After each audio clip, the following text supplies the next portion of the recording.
Alhamdulillah, selalu saja lisan kita memuji Allah Subhanahu wa taala atas segala nikmat dilimpahkan kepada kita, terutama nikmat Islam dan iman yang dengannya kita jadi mengenal siapa pencipta alam semesta ini, dan kita sangat berpegang teguh sebagai seorang muslim dengan kalimat la ilaha illallah, la ma'budu bihaqqin illallah. Tidak ada Tuhan pencipta, pemilik, penguasa alam semesta ini kecuali Allah, dan kita jadi tidak butuh untuk mencari Tuhan-Tuhan lain. Dengan itu juga kita jadi punya panduan hidup, kita tahu mana makanan, minuman, pakaian, pendapatan, pergaulan yang boleh dan tidak boleh, sehingga di dunia kita punya panduan hidup dan di akhirat kita akan mendapatkan balasan sempurna di surga nanti. Dan ini sebuah nikmat yang harusnya kita syukuri dan kita jaga, dan Allah menggantungkan berterima kasih atau syukur kepadanya dengan dua susunan kata, yaitu Alhamdulillah. Maka jadilah orang yang selalu mengucapkan dua kata ini. Selanjutnya kita panjatkan salam hormat kita kepada utusan Allah Nabi besar Muhammad sallallahu alaihi wa ala alihi wa sahbihi wasallam, sebagaimana Allah telah perintahkan kita untuk mengucapkan salam hormat tersebut. Dan tentunya sebagai balas jasa 23 tahun dari masa hidup beliau dihabiskan untuk agama ini, 13 tahun fase Mekah dan 10 tahun fase Madinah, yang semuanya dilalui dengan suka dukanya, akhirnya membuat agama ini bisa sampai kepada kita dan kita jadikan sebagai panduan hidup kita.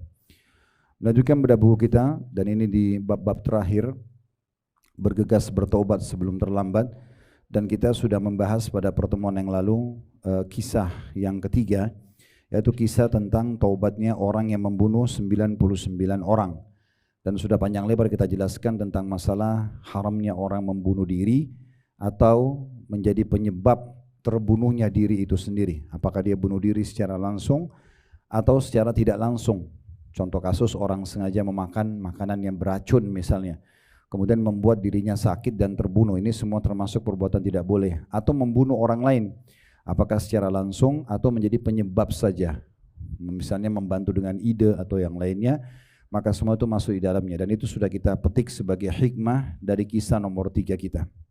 Sekarang kita masuk kisah nomor 4 dari kisah-kisah orang yang sudah bertobat kepada Allah Subhanahu wa taala, dan di sini ada 5 buah kisah saja, maka kita akan bahas insyaallah 2 kisah ini sekaligus ya, dan kita tutup bahasan buku kita ini. Kedepannya kalau masih ada pengajian kita akan lanjutkan dengan buku yang lain tentunya, yaitu kisah taubatnya Abu Hurairah dari fatwahnya terhadap wanita yang telah berzina. Di sini kalau kita lihat judulnya, ada julukan Abu Hurairah. Ini julukan seorang sahabat, namanya Abdurrahman ibn Sakhr. Abdurrahman ibn Sakhr. Orang ini sebenarnya masuk Islamnya terlambat. Hanya beberapa tahun saja sebelum meninggalnya Nabi SAW. Tapi beliau termasuk penuntut ilmu yang giat. Dari mulai masuk Islam sampai meninggalnya Nabi SAW selalu melazimi Nabi, dan juga beliau menghafal banyak sekali hadis Nabi SAW sampai mengungguli semua sahabat dalam periwayatan hadis. Jadi sahabat yang paling banyak meriwayatkan hadis dari laki-laki adalah Abu Hurairah. Nah, dipanggil Abu Hurairah karena Hurairah diambil dari kata-kata hira yang berarti kucing. Cukup banyak riwayat yang menukil tentang kenapa dipanggil dengan Abu Hurairah. Salah satu kisahnya adalah pernah di Mekah dia memasukkan, atau pernah satu waktu, bukan di Mekah, di satu waktu dia pernah melihat ada kucing kecil, lalu dia mengantongi kucing itu di kantong bajunya dan terdengar suaranya, lalu orang-orang di sekitarnya mendengar suara kucing itu sambil mengatakan, oh kamu Abu Hurairah, maksudnya kamu orang yang sedang memelihara kucing itu sendiri. Abu Hurairah di satu hari pada saat dia sudah menjadi ulamanya muslimin, maka dia pernah mengeluarkan sebuah fatwa berhubungan dengan seorang wanita yang telah berzina.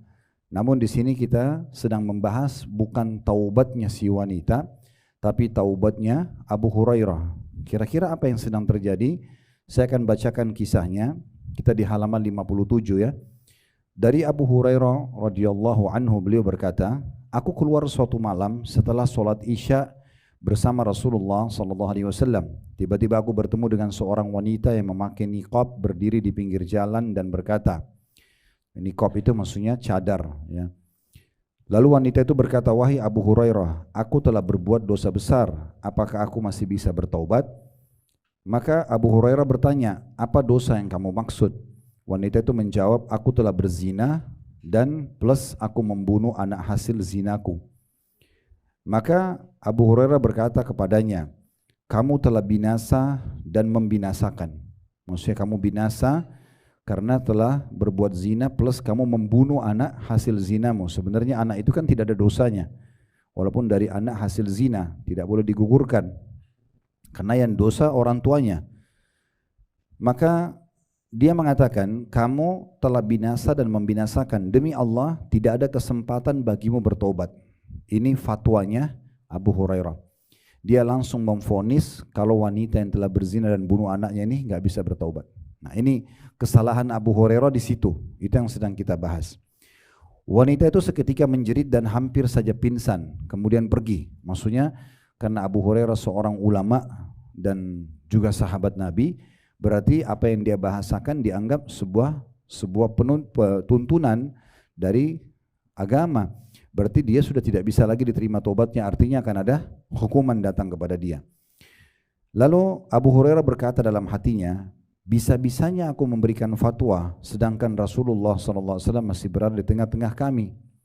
Jadi setelah dia sampaikan itu, perempuan itu pergi dalam kondisi ketakutan. Abu Hurairah lalu mengatakan pada dirinya sendiri, kok bisa aku menyampaikan tadi itu sementara masih ada Rasulullah SAW. Maksudnya lebih baik Rasulullah yang jawab, jangan dia gitu.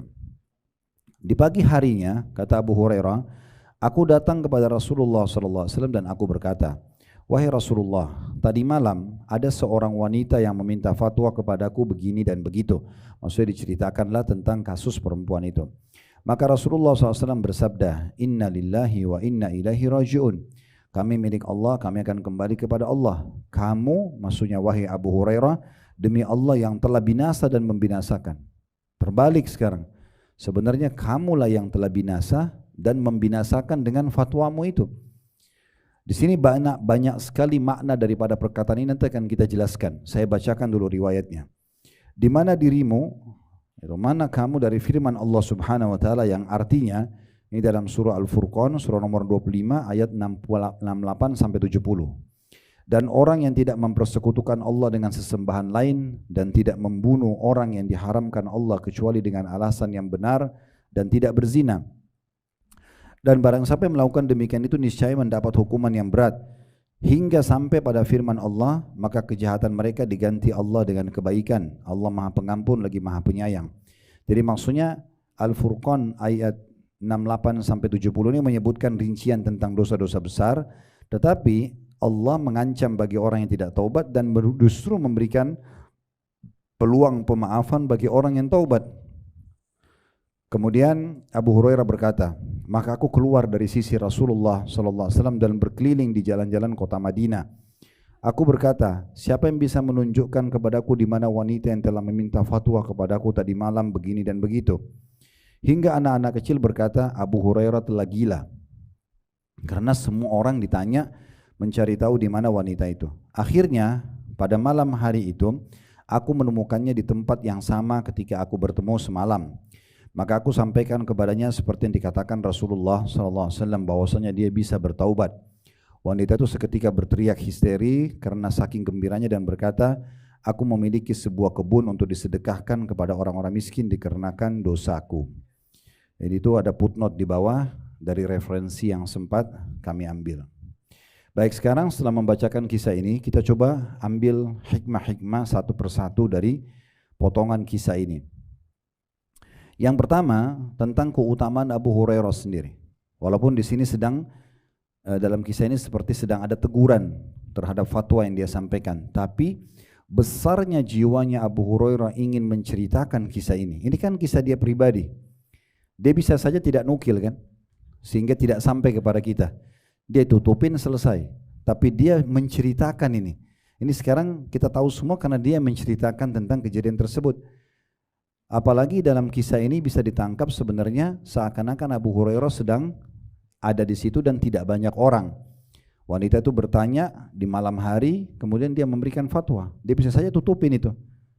Tetapi di sini dia membuka. Berarti ini keutamaan khusus dan ini memang harusnya menjadi sifat seorang muslim. Tidak ada egoisme dalam Islam di saat kita salah, ya. Kalau kita salah, akuin kesalahan tersebut dan perbaiki ke depan. Nah, itu yang benar. Jadi jangan sampai karena kita ditegur oleh anak, ditegur oleh orang mungkin bagi kita lebih rendah secara ekonomi, secara pendidikan, secara umur, kemudian kita tidak mau menerima masukan. Tapi kita harus bisa mengambil hal yang benar, kebenaran harus mengalahkan segala sesuatunya. Nah ini yang kita bisa ambil pelajaran luar biasa dari sosok Abu Hurairah, karena beliau adalah manusia yang sangat baik di kalangan sahabat.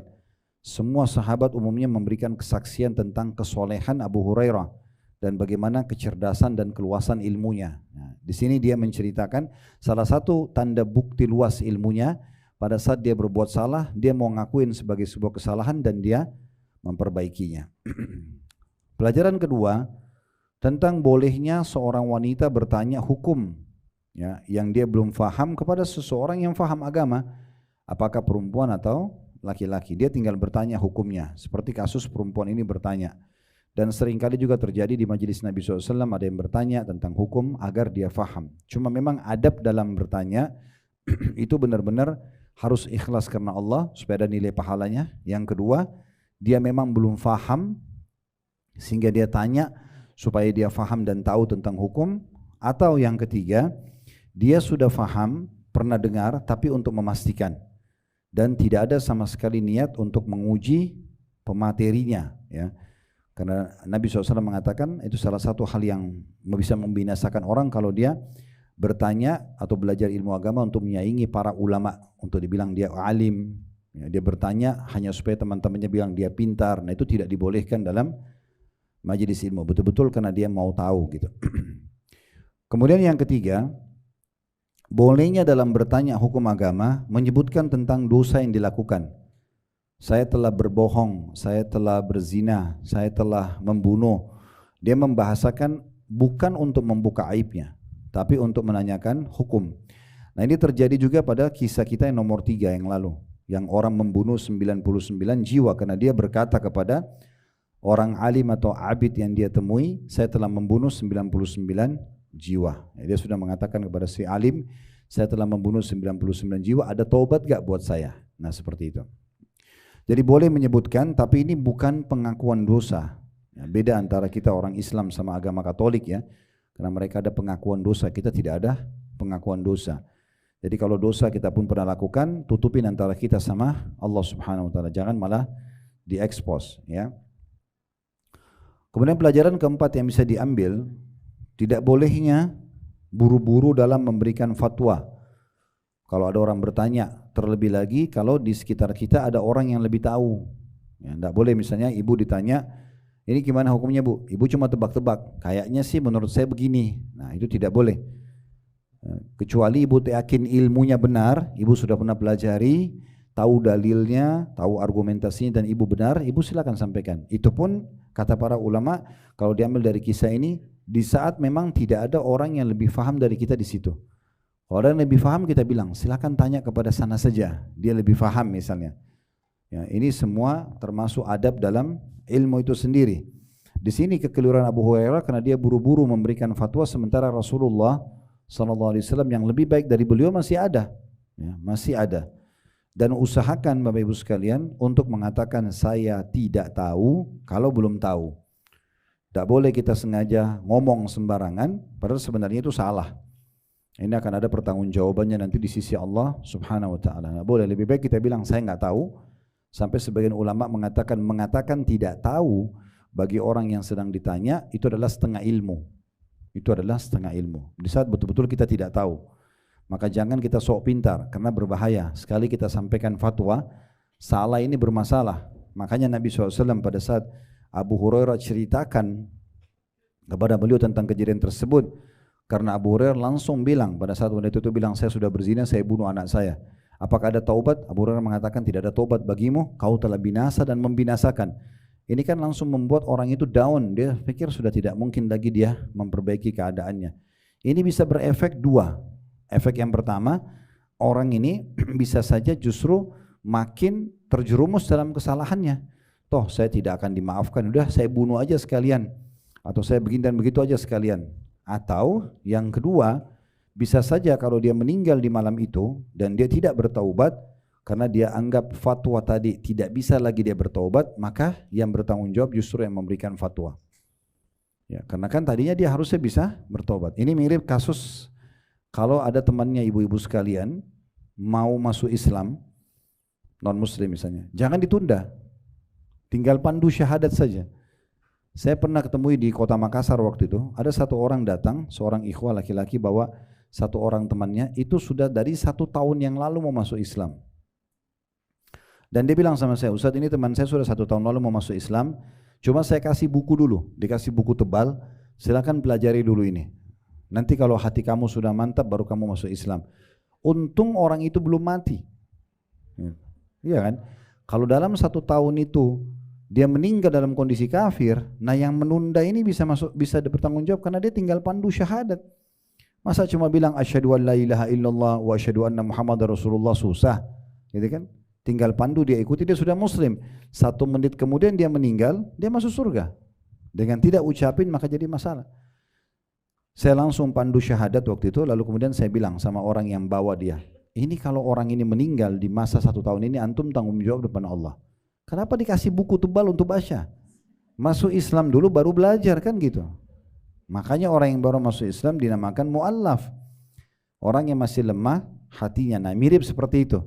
Sama juga dengan orang-orang seperti ini. Ya. Jadi kita perlu tahu, sebesar apapun dosa seseorang, Allah itu maha pengampun. Ya. Ini kita ambil pelajaran kelima dari kisah ini adalah bahwasanya rahmat Allah luas dan Allah mengampuni semua dosa. Selama kita belum meninggal dunia, maka bisa bertaubat. Dan luar biasanya agama kita ini, Islam tidak pernah melihat masa lalu seseorang. Yang dilihat adalah sekarang ke depan. Ya. Seburuk apapun masa lalu seseorang itu tidak dilihat lagi. Orang lihatnya sekarang ke depan. Ini pelajaran yang kelima. Kemudian pelajaran yang keenam, pentingnya seseorang selalu mengucapkan kalimat istirja atau inna lillahi wa inna ilaihi raji'un. Ya. Ini tidak diucapkan pada saat kematian saja. Tetapi kita ucapkan setiap kali ada hal yang tidak nyaman. Sebagian kaum salaf itu kalau jalan kakinya kena batu aja, inna lillahi wa inna ilaihi raji'un. Mau keluar rumah misalnya terus cuaca enggak memungkinkan mendukung dia keluar, cukup dia membaca inna lillahi wa inna ilaihi raji'un dan seterusnya. Ya, jadi kalimat istirja ini penting. Kata Nabi SAW dalam sebuah hadis yang sahih, siapa yang kalau ditimpa ujian atau musibah kemudian dia baca inna lillahi wa inna ilaihi raji'un, kami milik Allah, kami akan kembali kepada Allah, Allahumma ajurni fi musibati wa akhluf li khairan minha. Ya Allah, berikanlah aku pahala dari musibahku ini dan gantikan aku yang lebih baik darinya, maka Allah akan gantikan musibahnya menjadi kegembiraan atau kesenangan. Jadi selalu baca inna lillahi wa inna ilaihi raji'un, Allahumma ajurni fi musibati wa akhluf li khairan minha. Ini hadis yang masyhur riwayat Bukhari. Ummu Salamah radhiyallahu anha, istri Nabi SAW, beliau waktu suaminya meninggal, Abu Salamah, awal-awal Islam, Abu Salamah ini orang yang sangat soleh. Ya, dia di awal-awal Islam itu bersama dengan Abu Bakar, bersama dengan sahabat-sahabat Nabi yang mulia. Waktu dia meninggal, Ummu Salamah karena merasa masih muda dan dia ingin ada pendamping lagi, tapi di saat itu umat Islam masih dihitung jari jumlahnya. Karena di awal-awal Islam di fase Mekah. Maka dia mendengarkan hadis Nabi SAW ini, dia bilang saya mengamalkan inna lillahi wa inna ilaihi raji'un, Allahumma ajurni fi musibati wa akhluf li khairan minha, itu 3 bulan. Dia bilang saya amalkan terus, selalu saya baca, dan saya bertanya-tanya kira-kira siapa yang lebih baik daripada Abu Salamah. Setelah 3 bulan dia bilang saya melihat keajaiban doa ini, karena yang melamar saya adalah Rasulullah SAW. Tentu Rasulullah lebih baik daripada Abu Salamah otomatis gitu. Nah ini dia praktekin doa itu.